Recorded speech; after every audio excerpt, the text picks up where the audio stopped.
মই আপোনালোকক স্বাগতম জনাইছোঁ। দৰ্শকসকল, আজি মই আপোনালোকৰ ওচৰলৈ অসমৰ লগতে দেশ বিদেশৰ বিভিন্ন ধৰণৰ খবৰ লৈ আহিছোঁ। খবৰকেইটা খুবেই গুৰুত্বপূৰ্ণ, গতিকে ভিডিঅ'টো অলপো স্কিপ নকৰাকৈ শেষলৈ চাই যাব। নিতৌ এনেধৰণৰ খবৰ পাই থাকিবলৈ আমাৰ চেনেলটো ছাবস্ক্ৰাইব কৰি ৰাখিব আৰু এটা কৰি লাইক কৰি আমাক উৎসাহিত কৰিব। আহক এতিয়া আমি ভিডিঅ'টো আৰম্ভ কৰোঁ। লক্ষ্য হৈছে যে দুৰ্যোগৰ সময়ত যিখিনি ৰাইজ আক্ৰান্ত হৈছে, যোৱা কালিৰ পৰা বানপানী অকণমান হ্ৰাস পাইছে। আমি আশা কৰিব পাৰোঁ যে নতুনকৈ যদি বৰষুণ নহয়, তে দ্বিতীয় ৱেভটোৰ যিটো প্ৰভাৱ সি অহা দুদিনৰ ভিতৰত নিৰাময় হ'ব। কিন্তু আগৰ অভিজ্ঞতা মতে জুলাই মাহত থাৰ্ড ৱেভ এটাও আহে। আগত আমি first wave, second wave, third wave তিনিওটা ৱেভ সম্পূৰ্ণ হোৱাৰ পিছত আমি ডেমেজ এছেছমেণ্ট কৰিছিলোঁ।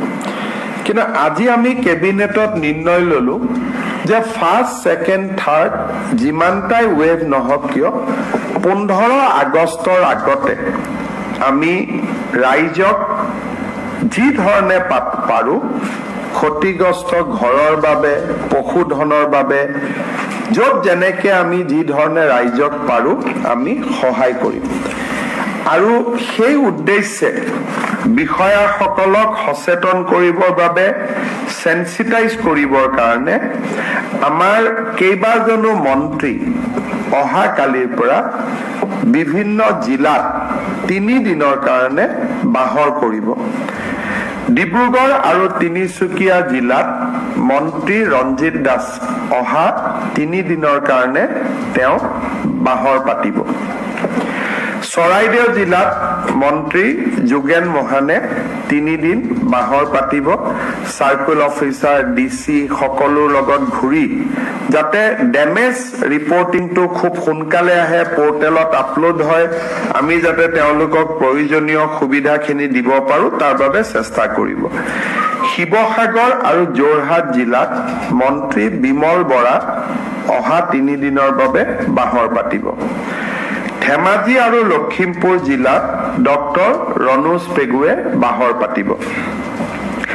বিশ্বনাথ, শোণিতপুৰ আৰু দৰং জিলাত অহা 3 দিনৰ বাবে মন্ত্ৰী পীযুষ হাজৰিকা বাহৰ পাতিব। গোলাঘাট জিলাত অজন্তা নেওগ তেওঁ 3 দিনৰ বাবে বাহৰ পাতিব। নগাঁও আৰু মৰিগাঁও জিলাত মন্ত্ৰী অতুল বৰাই বাহৰ পাতিব। মাজুলীত অহা 3 দিনৰ বাবে মন্ত্ৰী জয়ন্ত মল্ল বৰুৱাই বাহৰ পাতিব আৰু ওদালগুৰিত নন্দিতা গাৰ্লোচা বাহৰ পাতিব। বৰাক উপত্যকাত বানপানীৰ ক্ষতিৰ বুজ ল'বলৈ আমাৰ মন্ত্ৰীসভাৰ দল এটা অহা সপ্তাহত বৰাক উপত্যকালৈ যাব আৰু ময়ো এই মাহত 3-4 দিনৰ এটা দীঘলীয়া কাৰ্যসূচী লৈ বৰাক উপত্যকালৈকে যাম, যাতে তাৰো জনসাধাৰণক আমি 15 আগষ্টৰ আগতে সহায় কৰিব পাৰোঁ। মন্ত্ৰীসকলৰ উপৰিও মই নিজেও বান ক্ষতিগ্ৰস্ত জিলাখিনিত যাবৰ বাবে চেষ্টা কৰিম। অহাকালি মাজুলী আৰু পৰহি ডিব্ৰুগড় জিলা মই নিজেও ভ্ৰমণ কৰিম। মই আশা কৰোঁ যে ছেপ্টেম্বৰ, অক্টোবৰ মাহত ক্ষতিগ্ৰস্ত হোৱা শিক্ষানুষ্ঠান, ক্ষতিগ্ৰস্ত হোৱা অংগনবাদী কেন্দ্ৰ, ক্ষতিগ্ৰস্ত হোৱা ৰাস্তা, ক্ষতিগ্ৰস্ত হোৱা মথাউৰিখিনিৰ পুনৰ নিৰ্মাণৰ বাবেও আমি পুঁজি আদিৰ অনুমোদন জনাব পাৰিম, যাতে মাৰ্চৰ আগতে ডেমেজ হোৱা গোটেই ইনফ্ৰাষ্ট্ৰাকচাৰ আমি আগৰ ৰূপলৈ লৈ আহিব পাৰোঁ। আমাৰ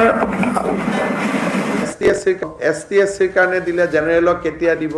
তেতিয়াহ'লে এই ছোৱালীখিনি বা ST/SCখিনিয়ে প্ৰিভিলেজ ফিলেই নকৰিব কেতিয়াও যে সমাজে তেওঁলোকক গুৰুত্ব দিয়ে। সেইকাৰণে বাবা চাহেব আম্বেদকাৰ, ৰাম মনোহৰ লোহিয়াৰ দৰে মহিষীসকলে কৈ গৈছিল যে চৰকাৰে কিছুমান কাম অকল ST/SC আৰু মহিলাসকলৰ কাৰণে কৰিব লাগে, যাতে যুগৰ যিটো অন্যায় তাৰ অকণমান হ'লেও তেওঁলোকে ভাবে যে ক'ৰবাত অলপ অন্তত আমাক চৰকাৰে মৰমৰ দৃষ্টিৰে চাইছে।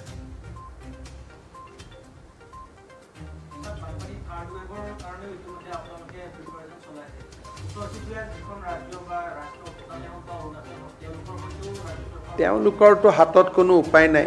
ক্লাউড ব্লাষ্ট অৰুণাচলত হৈছে, পানীটো তেওঁলোকে ধৰি ৰখাৰতো কোনো উপায় নাই। এতিয়া অৰুণাচলত যেতিয়া ডাঙৰ ডাঙৰ ৰিজাৰ্ভিয়ৰবিলাক হ'ব, কিছু পানী তেওঁলোকে ধৰি ৰাখিব পাৰিব।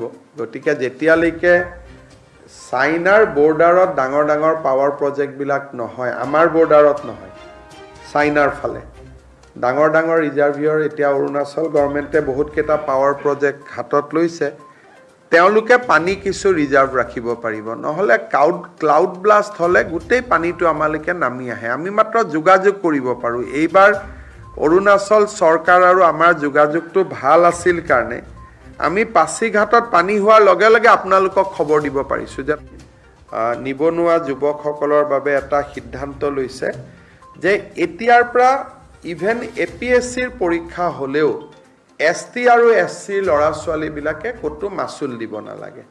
বিধানসভাত এখন আইন আহিব যে ST আৰু SC কেটেগৰী ল'ৰা ছোৱালীবিলাকে কোনো ৰিক্ৰুটমেণ্ট এক্সামত তেওঁলোকে মাচুল ভৰিব নালাগে। আমাৰ কিছু থাৰ্ড গ্ৰেড ফ'ৰ্থ গ্ৰেডত আমি কাৰো পৰাই মাচুল নলওঁ, কিন্তু APSC আদি পৰীক্ষাত মাচুল লোৱাৰ এটা নিয়ম আছিল। এতিয়া তৃতীয় আৰু চতুৰ্থ শ্ৰেণীৰ যিটো নিয়ম সেইটো থাকিবই, কিন্তু গেজেটেড লেভেলতো ST আৰু SC ল'ৰা ছোৱালীখিনিয়ে এতিয়াৰ পৰা আৰু কোনো নিযুক্তি পৰীক্ষাত মাচুল দিব নালাগে। মুখ্যতঃ আমি বানপানীৰ কথাই আজি কেবিনেটত আলোচনা কৰিছিলোঁ। সৰু এটা সিদ্ধান্ত আজি আমি লৈছোঁ।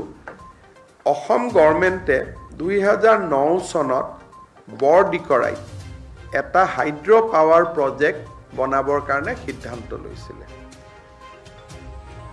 নেকন power and infrastructure private limited বুলি এটা সংস্থাক এই কামটো কৰিবৰ কাৰণে নিৰ্দেশ দিছিলে।